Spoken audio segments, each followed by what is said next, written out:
Okay, here we go. This is my first attempt at solo commentary for FNM. Unfortunately, both my commentators are out of action. We've got Patrick on the top, we've got Peter on the bottom. Peter's on Team Energy and Patrick is on Grixis Control. Patrick has taken a mulligan. I've edited that out. That was like a 2-minute mulligan. It was, yeah, I'm just going to edit that out. First real decision point is here for Peter. You can see he's in a tune with Aether and a Longtusk Cub. And I believe those are his only two plays. I can't quite see his hand, it's quite dark. He goes for the Longtusk Cub, quite vulnerable to Censor there. But I mean, if it gets through, it is a ridiculous threat to deal with. And I'm not too sure if he was aware that Patrick was short Fatal Pushes. Just a budget constraint, really. But he doesn't have 4 in his deck, so if Peter knew that information, he could potentially, you know, get a bit more aggressive playing his 2-drops and only really worrying about Censor or Essence Scatter there. And being that it's Grixis, he's probably less worried about counter magic and more worried about a Braid and whatnot.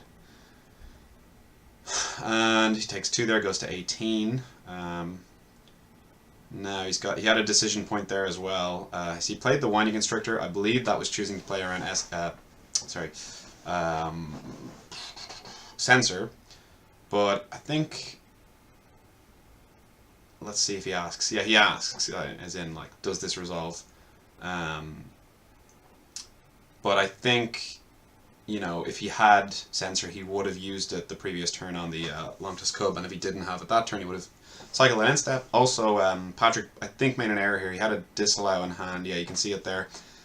You know, you see the combo of Winding Constrictor and Longtusk Cub. You know, especially when they have the Longtusk Cub out already, you have to counter the Winding Constrictor. You can't just sit on your mana, so I think that was a bit of an error there. And it may punish him here anyway.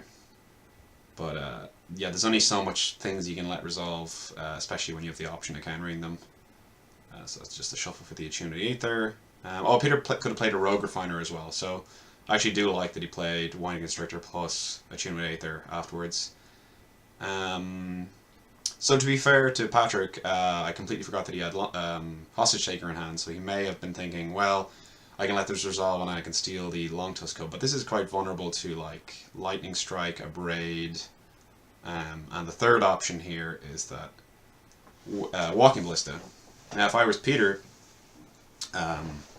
well, you know, again, this is like the classic, it's a personal preference thing. I would have attacked with a Winding Constrictor without playing a land, because he's tapped out, so the worst thing he can do is block to jump 2 damage, right? And then you play your Walking Ballista, and you don't have to waste it completely just getting rid of it. You can just spend 1 counter to finish it off, and he goes to 16 there.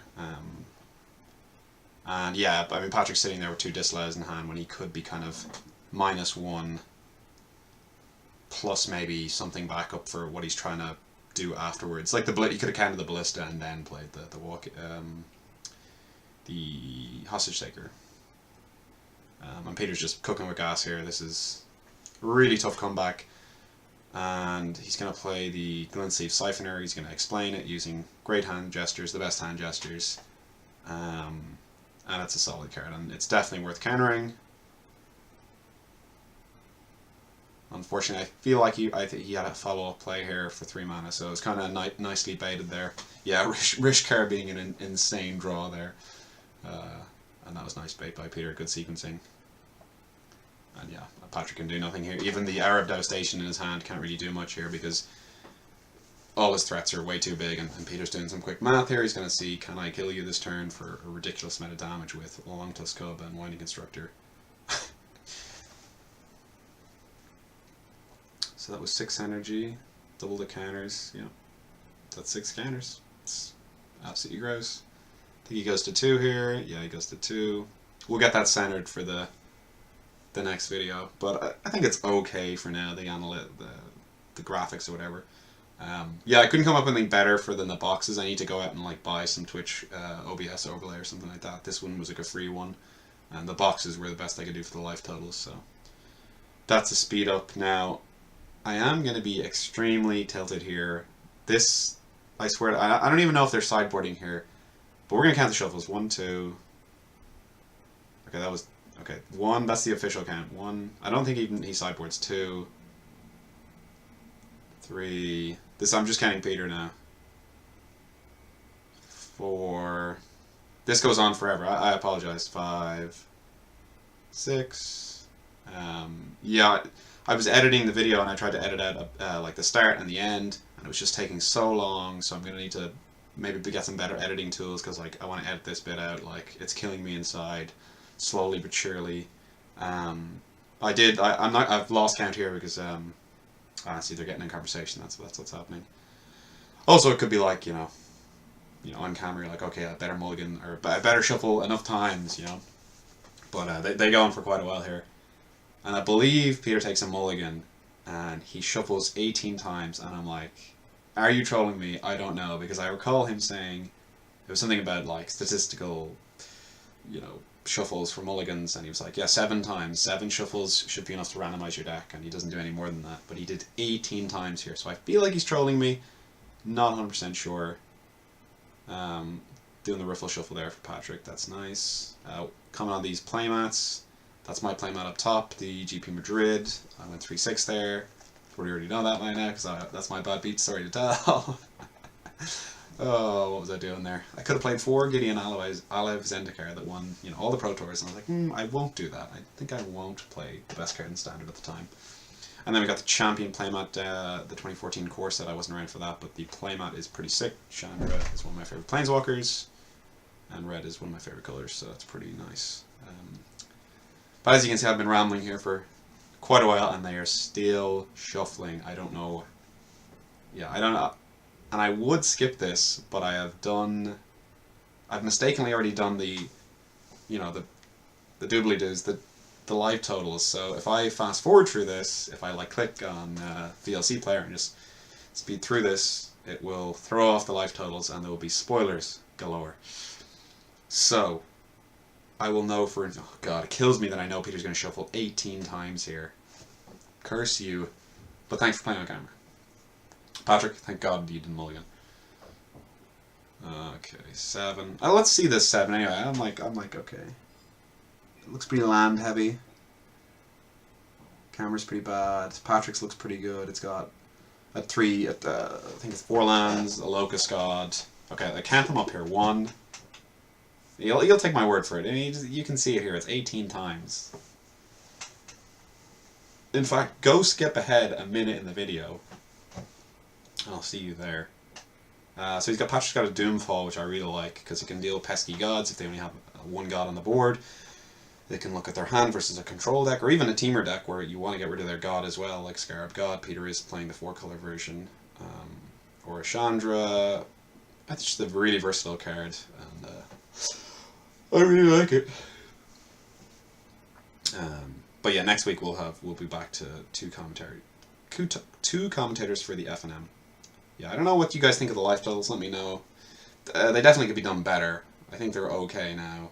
I mean, it's better than nothing, right? Surely it's better than nothing. Because I remember, the first 2 times we did it, was like, oh, I think he's on a low life total here. I think she's in trouble here.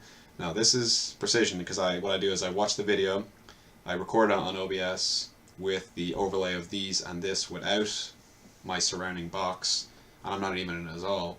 Just record it with no audio, and I put the numbers in and I change them as I'm watching the game, and then I record now, but obviously in the future I'll be getting rid of this it's like 4, maybe 3 to 4 minutes of mulliganing. Now I know I'm going to get a little slack for that, like, oh, that's the standard amount of time for mulliganing. I've got no attention span. You have to remember that. Okay, Peter leads with looks like Fetid Pools, I think. Ooh, I got a sweet in my pocket, I forgot about that. And of course Patrick's playing Grixis Control, so he's going to go draw, go, draw, go, draw, go. Peter plays a foil FR, so pretty good play by him. If he had just played a regular one, it would have been okay. And looks like he didn't kill that, or resolve. So he's going to choose to look at his hand here. Could have got rid of the Winding Constrictor.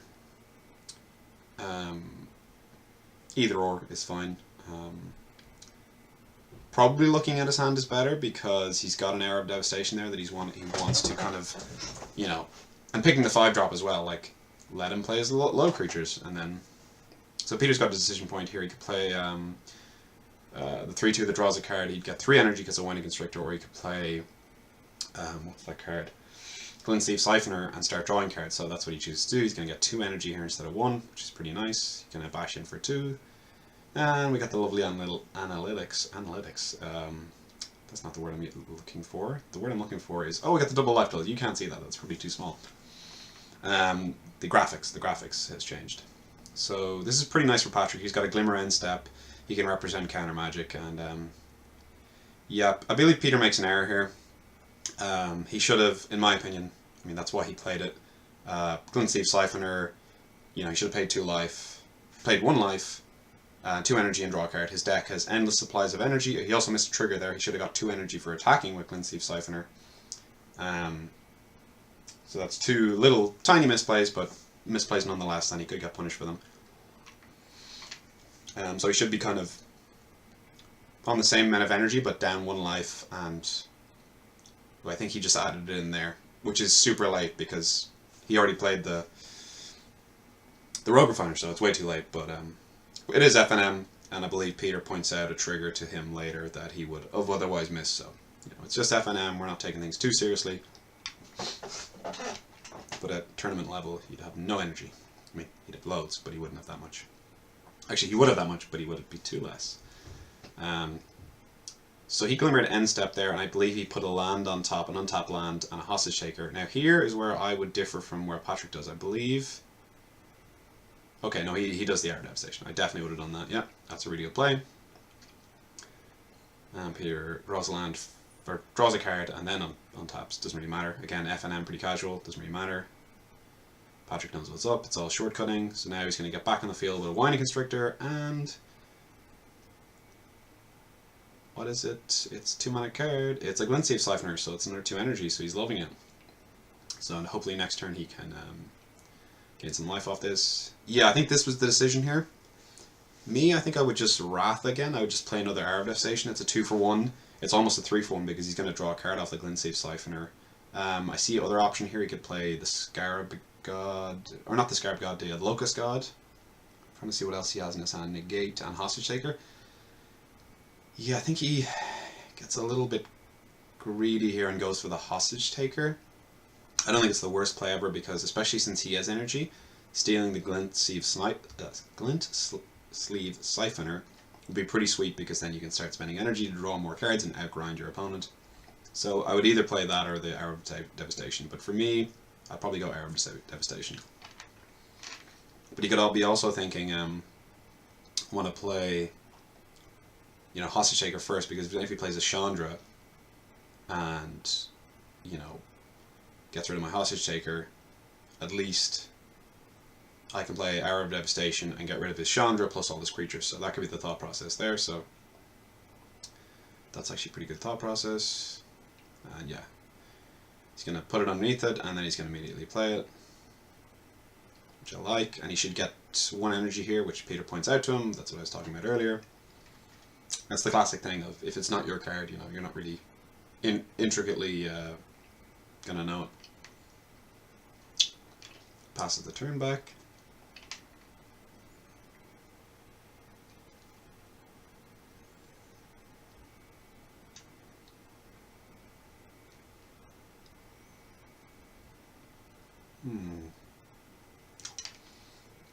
He swings in for 2 here.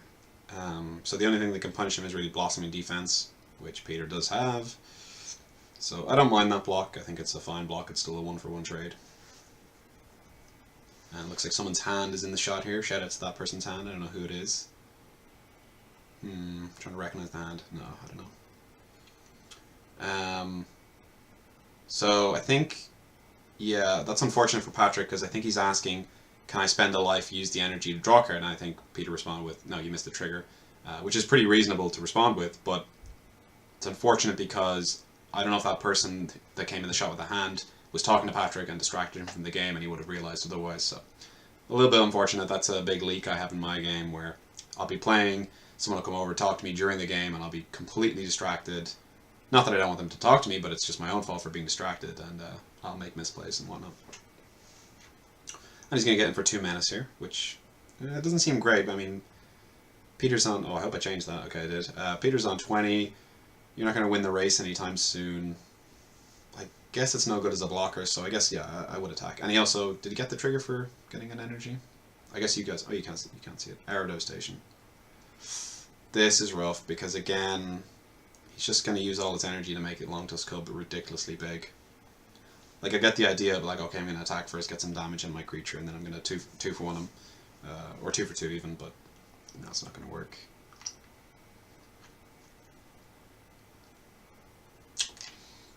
Like, he could have just played or Locust God, you know, taken some damage,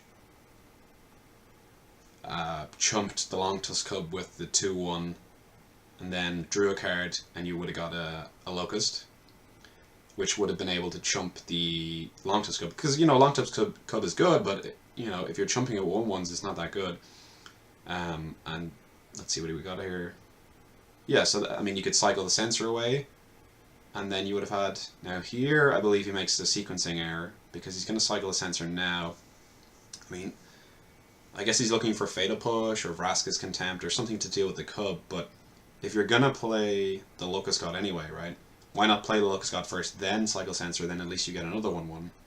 And in the alternate line of the previous turn, if he had played the Locust God and not attacked with a 2/1, he would have been able to have 2 1/1 chumpers here. Because he would draw the card, make a guy, cycle Censor, make a guy, and then I think he has an Opt here as well. But I think Peter had a nice little top deck here. And this is all she wrote. He's going to steal the Scarab God. Peter's going to swing in. I'm going to type the Sad 0. And it's a handshake, and it's done. Thanks for watching.